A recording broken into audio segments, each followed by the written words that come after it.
मेरा हार्दिक नमस्कार स्वीकार करिए। कैसे हैं आप सब? श्री कृष्णम वंदे जगत गुरुम, राधे राधे। और मुझे उम्मीद है आपकी पढ़ाई बिल्कुल ठीक चल रही होगी। और आज की इस श्रृंखला में हम लोग कुछ थोड़े से प्रश्न ऐसे डिस्कस करने वाले हैं जो प्री मौर्य पीरियड हैं और मौर्य पीरियड से बिलोंग करते हैं। मेरा मतलब ये है कि 6ठी शताब्दी ईसा पूर्व, 16 महाजनपद, विदेशी आक्रमण और मौर्य काल से संबंधित कुछ विशेष प्रश्न हैं, चुनिंदा प्रश्न हैं। क्योंकि क्लास की एक सीमा है तो फिर भी मैं कोशिश करूंगा कि ऐसे सेलेक्टेड प्रश्न आपको जो भविष्य में आने वाली परीक्षाओं में मदद कर सकें वो हम लोग यहाँ पर डिस्कस करें। और एक सुखद समाचार ये भी है कि बिहार पीजीटी प्रवक्ता का रिजल्ट आया है, परिणाम घोषित हुआ है। और उसमें भी सबसे अच्छी बात यह है कि क्लास से बहुत सारे छात्रों का सिलेक्शन हुआ है, अंतिम चयन हुआ है। तो पाथफाइंडर परिवार की तरफ से सभी छात्रों को विशेष बधाई। और जिन छात्रों का सिलेक्शन इन्हीं कारणों से, कुछ नंबरों से रह गया है, तो उन्हें निराश होने की ज़रूरत नहीं है। सफलता आपका इंतज़ार कर रही है, बस कोशिश में कमी मत करिएगा, ठीक है? तो आइए हम लोग शुरू करते हैं आज की क्लास। हमारी पहला क्वेश्चन आपके पास आ रहा है और देखिए क्या कहता है। देखिए,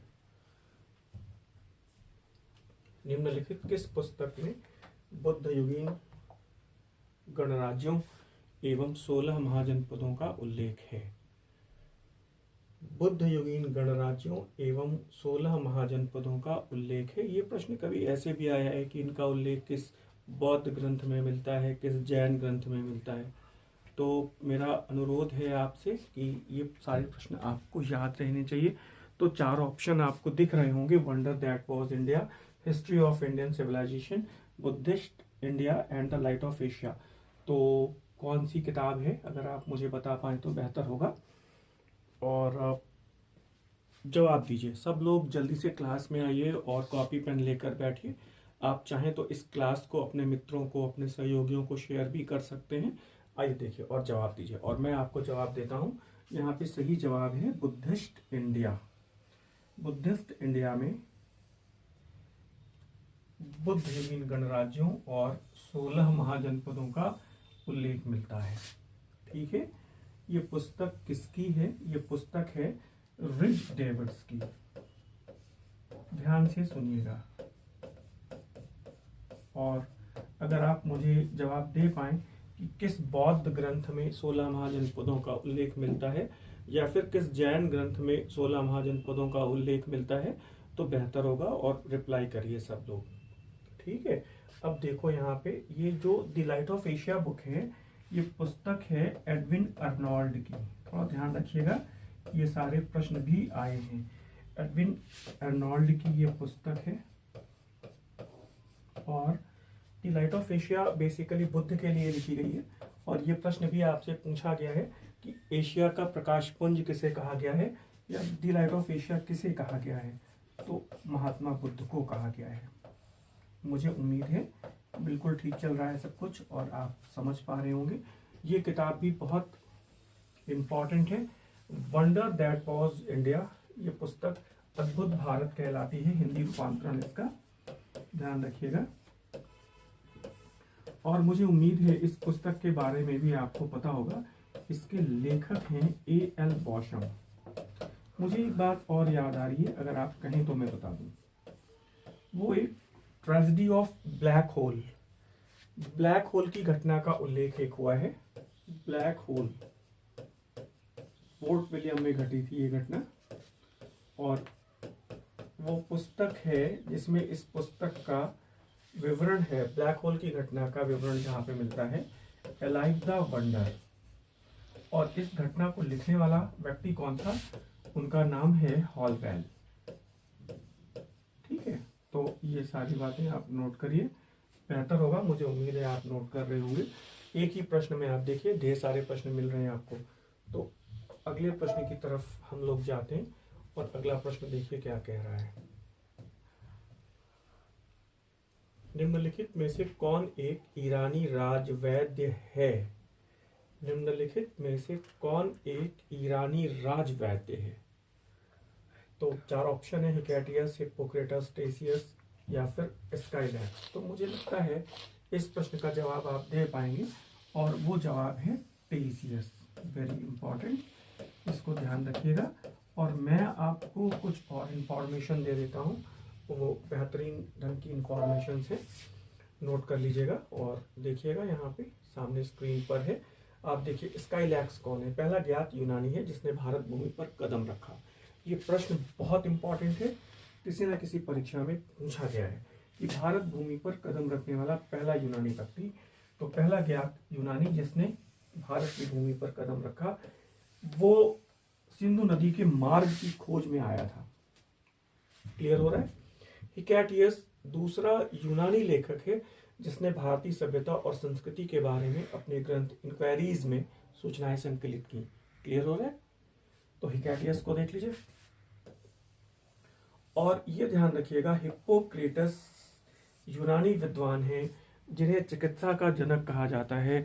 हिप्पोक्रेटस फादर ऑफ मेडिसिन है और आज भी डॉक्टर्स को जब एमबीबीएस की डिग्री दी जाती है तो उन्हें हिप्पोक्रेटस की शपथ दिलाई जाती है कि हम अपना पूरा जीवन सेवा में समर्पित करते हैं।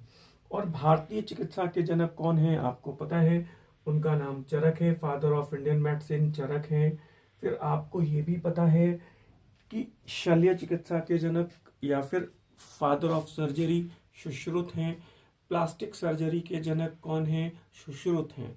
सारी बातें नोट करिएगा।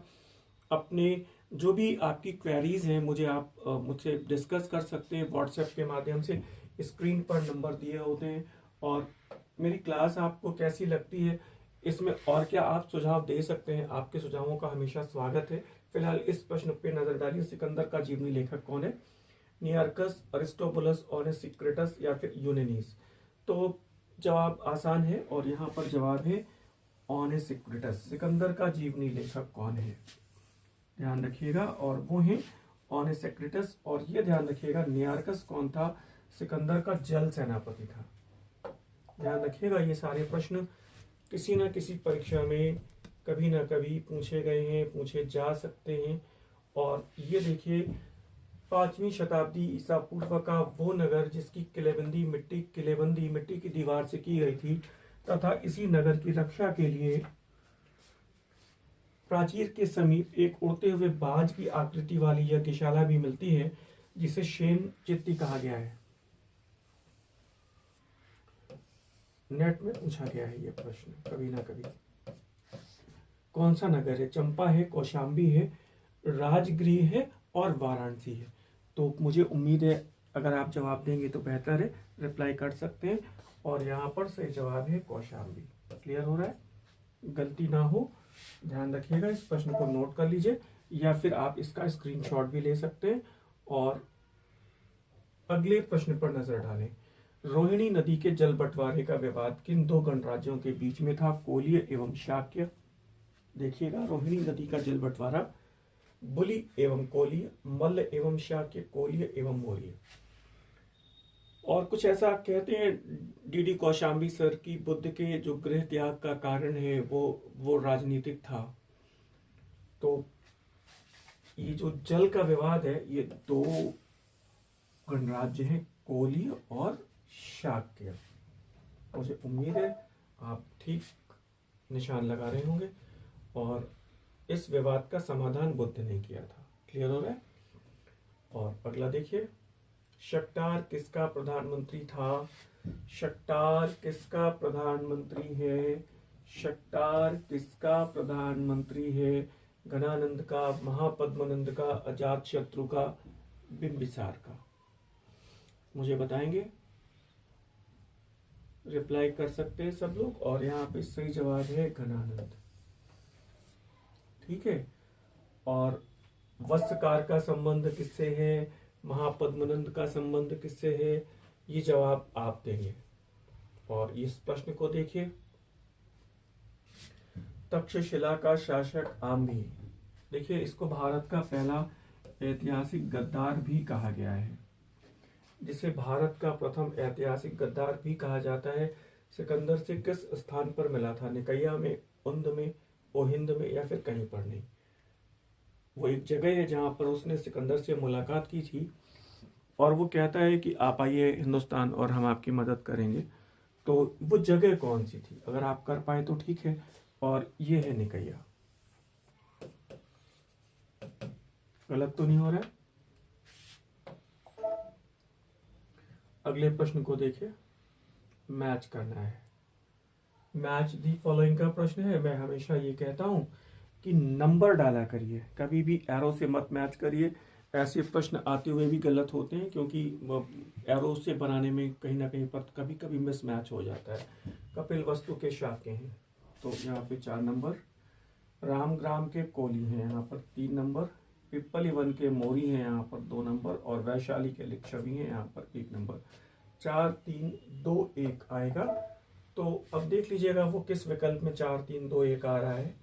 4 3 2 1, यानी तद अनुसार यहाँ पे सही विकल्प है बी। क्लियर हो रहा है? मुझे लग रहा है कहीं पर डाउट नहीं है। और आगे देखिए,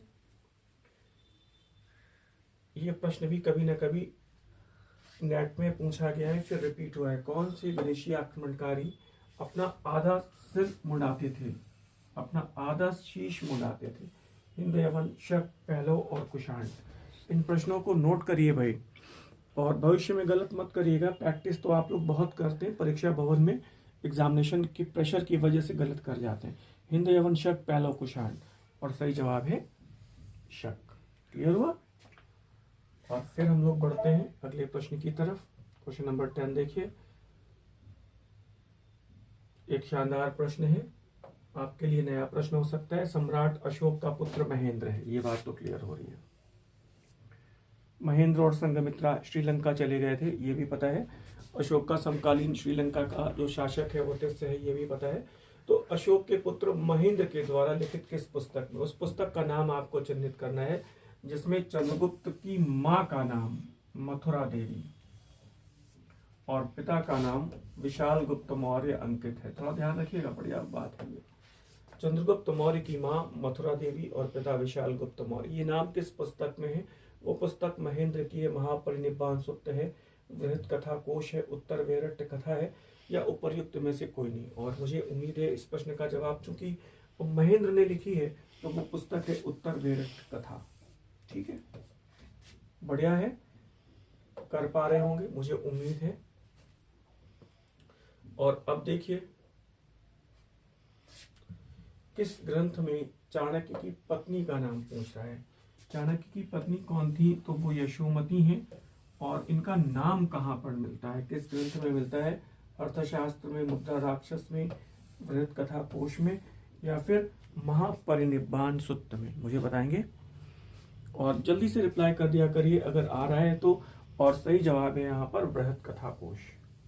ठीक है, ध्यान रखिएगा, सही जवाब है यहाँ पे सी। और अब देखते हैं हम लोग क्वेश्चन नंबर 12। ये सब अच्छे प्रश्न हैं, कभी ना कभी रिपीट हो सकते हैं। और क्वेश्चन नंबर 12 कह रहा है कि मैगस्थनीज की पुस्तक इंडिका का अंग्रेजी अनुवाद किसने किया है? मैगस्थनीज की पुस्तक इंडिका का अंग्रेजी अनुवाद किसने किया है? एस बैवरीज है, मैक्रिंडल है, विलियम जोन्स है, या फिर रोमिला थॉपर है? तो बैवरीज मैम है या फिर मैक्रिंडल है, आप बताइए।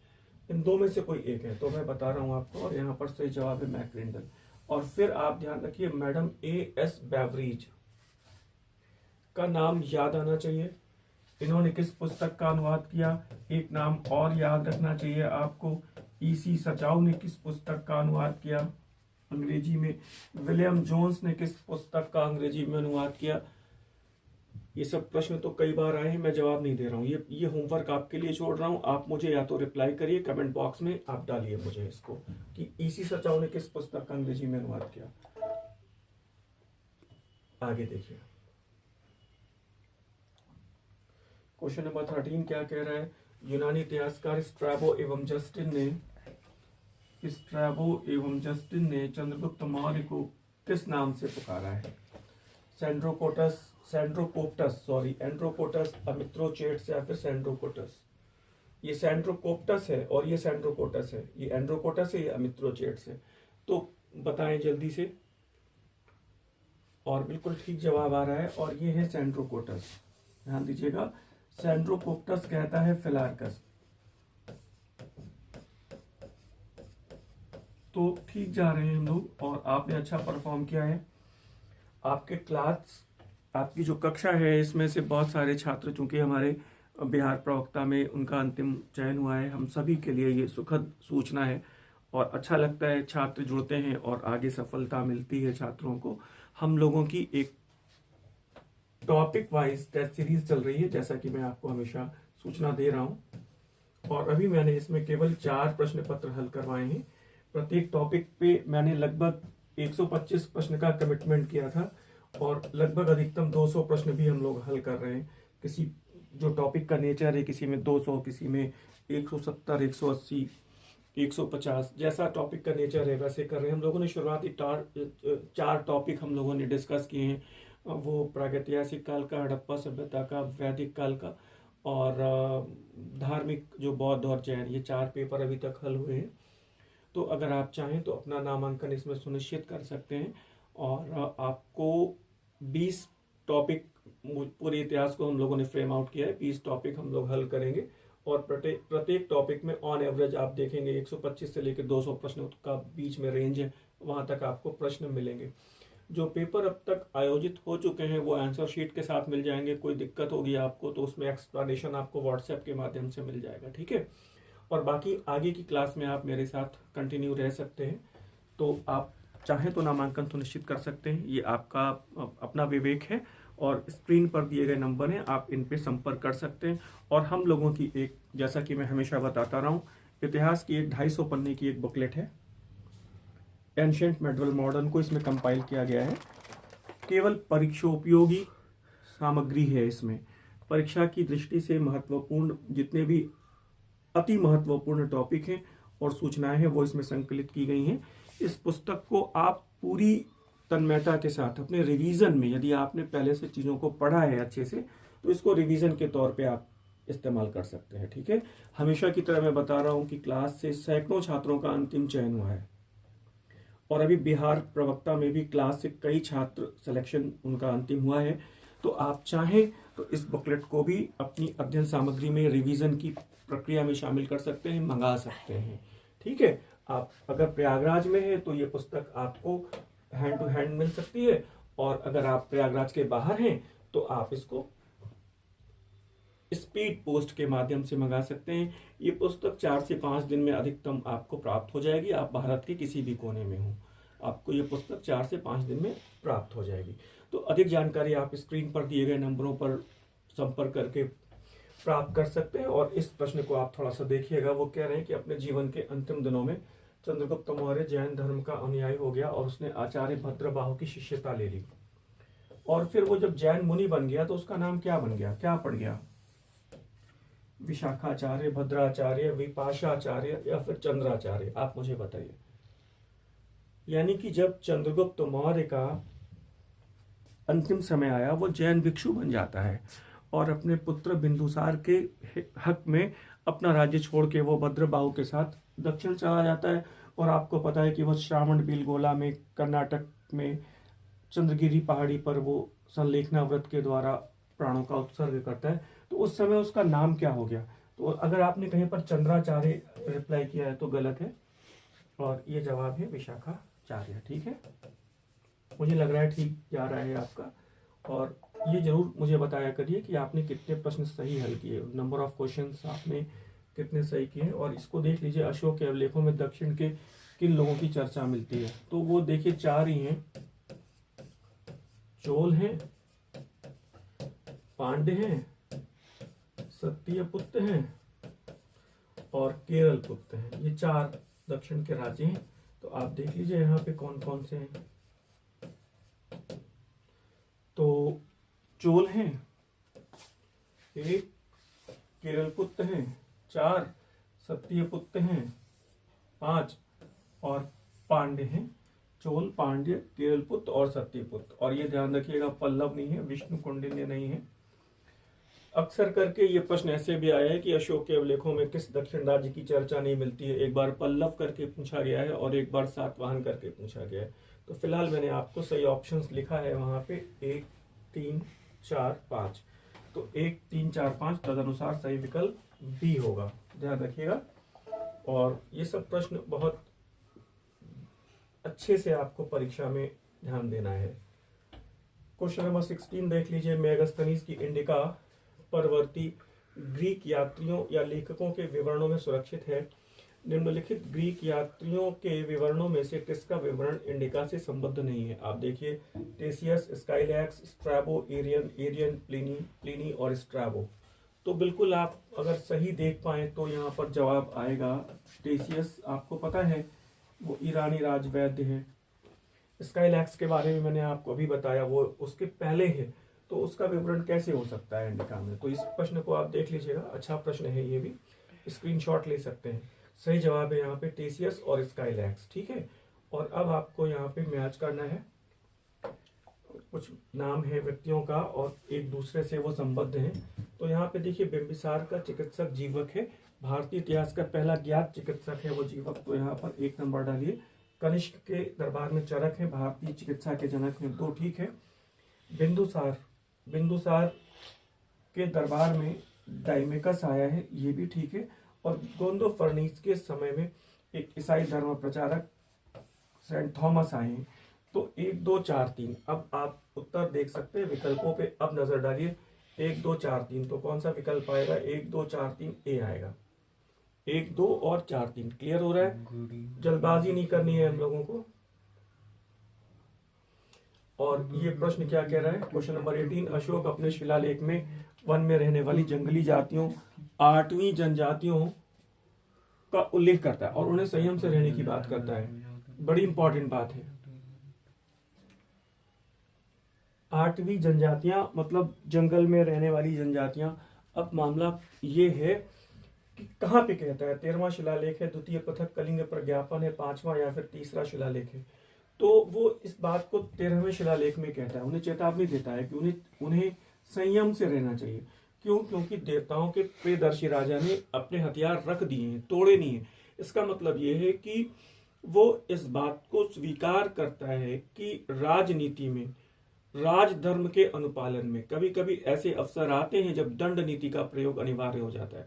तो वो कह रहा है कि मैंने शस्त्र रख दिए हैं, शस्त्र तोड़े नहीं, मतलब मैं उठाऊंगा और आपके खिलाफ कठोर कार्रवाई करूंगा। तो लूटपाट ना करें, संयम से रहें। तो इस प्रश्न में 13वां शिलालेख, 8वीं जनजातियों का उल्लेख, जंगल में रहने वाली जनजातियों का उल्लेख जो लूटपाट करती थी। अशोक अपने किस स्तंभ लेख में आसिनव अर्थात पाप की चर्चा करता है? थोड़ा ध्यान रखिएगा, आसिनव की चर्चा करता है। आसिनव, तीसरा, चौथा, 5वां, 6वां स्तंभ लेख आसिनव। चंडिये निठुलिये कोधे माने ईसा, याद है? चंडिये निठुलिये कोधे माने ईसा। इनसे वो दूर रहने की बात करता है, क्रोध से, अपमान से। बताइए मुझे। सही जवाब है तीसरा स्तंभ लेख, पाप की चर्चा करता है, आसिनव की चर्चा करता है, इनसे दूर रहने की बात करता है। वो कहता है चंडिये निठुलिये, दुष्टता मतलब मत करिए, चंडिये निठुलिये मतलब निष्ठुरता मत करिए, कोधे मतलब क्रोध, माने मतलब घमंड, ईर्ष्या माने ईर्ष्या। चंडिये निठुलिये कोधे माने ईर्ष्या, वो तीसरे स्तंभ लेख की बात हो रही है। और फिर आप ध्यान रखिएगा, वो अपने धम्म की चर्चा भी करता है। किस स्तंभ लेख में मुझे बताइए? धम्म की चर्चा भी करता है। अपासिनवे बहुकयाने दया दाने सचे सोचे माधवे साधवे चा, दूसरे स्तंभ लेख में। अपासिनवे बहुकयाने दया दाने सचे सोचे माधवे साधवे चा, दूसरे स्तंभ लेख में। फिर 7वें में फिर रिपीट करता है इसी बात को। फिलहाल अब देखिए यहाँ पे, द्रोणमुख कितने गांवों का समूह होता था? 800, 400, 200 या फिर 100? द्रोणमुख, तो ध्यान रखिएगा, द्रोणमुख 400 गांवों का समूह होता था, 800 गांवों का समूह होता था स्थानीय। तो इसका मतलब ये भी हुआ कि एक स्थानीय में 2 द्रोणमुख होते थे, और 200 गांवों का जो समूह होता था वो होता था खारवटिक, और 100 गांवों का कोई समूह नहीं होता था, बल्कि आप ये कहिए 10 गांवों का समूह संग्रहण होता था, है ना? ये हमेशा ये सब प्रश्न कभी कभी मैच करने के लिए आए हैं, और आपके लिए बहुत महत्वपूर्ण है, ध्यान रखिएगा। और अगर आपको कोई कंफ्यूजन हो रहा है तो आपके पास पूरा स्पेस है लिखने के लिए, आप नोट कर सकते हैं। और अब फिर से ये बात आ रही है, ये बात हो रही है सुदर्शन झील की। चंद्रगुप्त के समय इस सुदर्शन झील को बनवाने वाला कौन है? उसका नाम है पुष्यगुप्त। 4 नंबर डालिए। स्कंदगुप्त के समय पर्णदत्त और चक्रपालित हैं। रुद्रदामन के समय सुविशाख है और अशोक के समय तुषाश्व है। 4 3 2 1। मेरा प्रश्न ये है कि 2 पर्वतों के बीच में इस पानी को रोका गया था, तो वो 2 पर्वत हैं, रैवतक और ऊर्जयत। कौन कौन से? रैवतक और ऊर्जयत, है ना।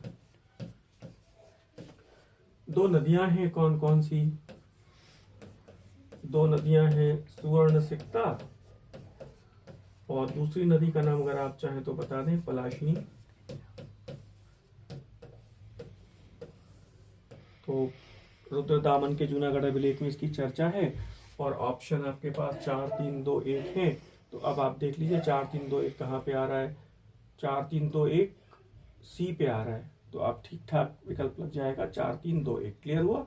आगे देखिए आप अगला क्वेश्चन फिर से यहाँ पर आ रहा है। ये क्वेश्चन आप जरूर प्लीज इसको नोट करिएगा, और इसको आप स्क्रीनशॉट भी ले सकते हैं, कंफ्यूजन ना हो इसलिए मैंने सारी सूचनाओं को एक जगह कलेक्शन में लिया है। वत्सकार अजातशत्रु का प्रधानमंत्री है। शक्तार घनानंद का प्रधानमंत्री है। कल्पक महापद्मनंद का प्रधानमंत्री है, ध्यान रखिएगा। और बद्धशाल घनानंद का सेनापति है। तो यहाँ पे जवाब हुआ 1 2 3 4। इस प्रश्न को जरूर करिए, सिंगल लाइनर प्रश्न भी आ सकते हैं, और स्क्रीनशॉट ले लीजिए आप, और इसको बिल्कुल याद रखिएगा क्योंकि कभी ना कभी गलती हो जाती है। तो 1 2 3 4 यहाँ पर देखिए किस विकल्प में मौजूद है, और विकल्प जो दिए हुए हैं उसके अनुसार यहाँ पे पहला विकल्प सही होगा, ए वाला। 1 2 3 4, ठीक है। और अगले प्रश्न को देखिए, ये भी मैच दी फॉलोइंग का ही प्रश्न है। आप देखिएगा, हिप्पोक्रेटस चिकित्सा के जनक है, मैंने अभी आपको बताया।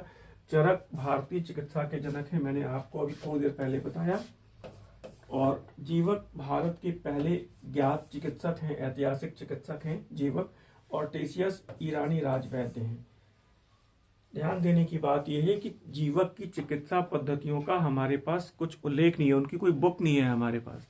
चरक की वो चरक संहिता उपलब्ध है, इसीलिए चरक को भारतीय चिकित्सा का जनक कहा जाता है, फादर ऑफ इंडियन मेडिसिन। तो जीवक पहले ज्ञात चिकित्सक है, बुद्ध के समकालीन है, बिंबिसार से संबंध है।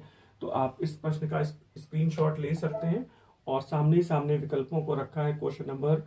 तो 1 2 3 4 ए आएगा, क्वेश्चन नंबर 24 देख लीजिए। और ये भी बहुत इंपॉर्टेंट है, आप देखिएगा, नियारकस सिकंदर का जल सेनापति है, बिल्कुल ठीक आ रहा है। मैंने अभी थोड़ी देर पहले आपको बताया है, बुकाफेला सिकंदर का प्रिय घोड़ा है। ऑनेसिक्रेटस सिकंदर का जीवनी लेखक है, और सुश्रुत शल्य चिकित्सा के जनक हैं। तो यहाँ पर भी विकल्प 1 2 3 4, जानबूझ के मैंने ऐसे विकल्प रखे हैं कि आपको याद करने में दिक्कत ना हो। कम से कम आप रिवीजन के तौर पे जब स्क्रीनशॉट लेके नोट करेंगे, याद करेंगे ना, ये चीजें आपको बहुत बिल्डअप करेंगी, ठीक है। और अगला प्रश्न आप देख लीजिए, और ये भी मैच करने का प्रश्न है। 25 नंबर, वत्सकार अजातशत्रु का प्रधानमंत्री है, नंबर 1 बिल्कुल ठीक है। शक्तार घनानंद का प्रधानमंत्री है, नंबर 2 ठीक है।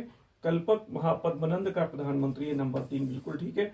और बद्धशाल घनानंद का सेनापति है, नंबर 4 बिल्कुल ठीक है। तदनुसार 1 2 3 4, मतलब आपने आज बहुत सारे प्रश्नों को देख लिया, और यहाँ पर देखिए सही विकल्प आएगा तदनुसार 1 2 3 4, है ना। मुझे उम्मीद है ज्यादा प्रश्न आज के पेपर में गलत हुए नहीं होंगे आपके। और मैंने कुछ ऐसे प्रश्न रखे हैं जो कंफ्यूजन क्रिएट करते हैं। लास्ट वाले 4-5 प्रश्न जो मैच दी फॉलोइंग में है, मैंने विकल्पों को बहुत सहेज कर रखा है आपके लिए। भविष्य में कोई दिक्कत ना हो, आप इसको रिवाइज करिए। आज आपने मेरे साथ लगभग 60 से 65 प्रश्न इस टेस्ट सीरीज में हल किए, तो रिवाइज करिए और तैयार करिए अपने आप को। और हम लोग जल्दी ही मिलते हैं अगले टेस्ट पेपर में। तब तक के लिए मुझे बता दें, धन्यवाद, नमस्कार।